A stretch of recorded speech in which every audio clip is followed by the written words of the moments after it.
విశాఖ నక్షత్రం 1, 2, 3 పాదాలు తులారాశిలోకి వస్తాయి. 4వ పాదం వృశ్చిక రాశిలోనికి వస్తాయి. 4 పాదాలకి కూడా గ్రహదైవం గురుడే. మొదటి 3 పాదాలకి రాస్యాధిపతి శుక్రుడు, 4వ పాదం రాస్యాధిపతి కుజుడు. ఈ నక్షత్రానికి అధివృక్షం మర్రి చెట్టు. కొందరు నాగకేశరం అని కూడా ఈ నక్షత్రం వారు పూజిస్తే మంచిదని కూడా చెప్తారు. మైడి చెట్టు ఆదివృక్షంగా ఉంది.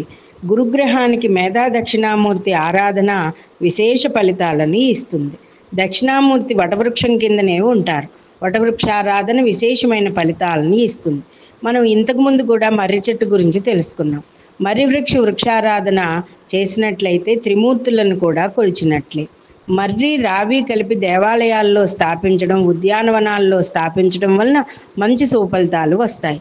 వీరు దీంతో పాటు అశ్వత్థ, మేడి ఆరాధన కూడా చాలా మంచిది. వీరు ములివేము చెట్లను నరకకూడదు. వాటిని గృహోపకరణాలుగా కూడా వాడకూడదు. ఇటువంటి చెట్లన్నీ కూడా ఇప్పుడు అంతరించిపోతున్నాయి. ఎక్కడో అడవుల్లోనే ఉంటున్నాయి. అంతేకాక ఈ చెట్లు ఎక్కడైనా ఉన్నా కూడా అవి గుర్తించే పరిస్థితుల్లో మనం లేము. అంతేకాకుండా కొబ్బరి చెట్లు, చందన వృక్షాలు, అరటి తోటలు, కదలీపల వనాలు అంటే అరటి తోటలు, రుద్రాక్ష వృక్షాలు, అలాగే పళ్ళ వృక్షాలు, ఇటువంటివన్నింటినీ కూడా పెంచి పోషించడం అనేది మంచిది. అరటివేరును పసుపు దారంతో గురువారం నాడు ధరిస్తే ఈ నక్షత్రానికి ఉండే గ్రహదోషాలన్నీ కూడా తొలగిపోతాయి.